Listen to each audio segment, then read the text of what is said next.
আজকে দেশের প্রধানমন্ত্রী সংবাদ সম্মেলনে যে বক্তব্য দিয়েছে সেটাকেও বিকৃতভাবে উত্থাপন করা হয়েছে এবং আদালতের রায় বল প্রয়োগের মাধ্যমে পরিবর্তন করার চেষ্টা হচ্ছে। এসবের পেছনে একটি মতলবী মহল আছে, কোটা আন্দোলন।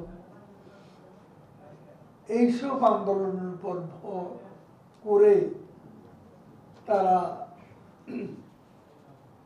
আন্দোলনের ফসল কুড়াতে চেয়েছিল রাজনৈতিকভাবে। সেই ব্যর্থ চেষ্টার পর তারা অনেক ষড়যন্ত্র করেছে। তারা বাংলাদেশে অগ্নিসন্ত্রাস রাজনীতিতে আমদানি করেছে। আমরা এখনো বলছি যে আজকে যে কোটা সংস্কার আন্দোলন বাংলাদেশে চলছে, এই কোটা সংস্কার আন্দোলনেরও নেতৃত্ব নিয়েছেন সে লন্ডনের দণ্ডপ্রাপ্ত পলাতক আসামি তারেক রহমান। তার দল বিএনপি প্রকাশ্যে সমর্থন দিয়েছে। একটা অরাজনৈতিক ইস্যুকে সমর্থন দিয়ে রাজনৈতিক আন্দোলনে রূপ দেওয়ার চক্রান্ত তারা করছে।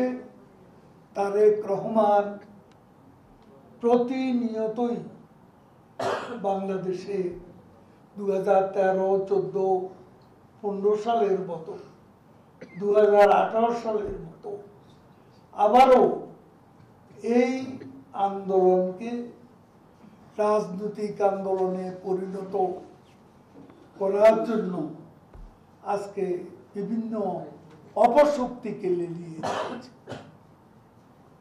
বিএনপি জামাতের পাশাপাশি তাদের সমমনস্ক কিছু কিছু দলও এর সঙ্গে জড়িত হয়েছে।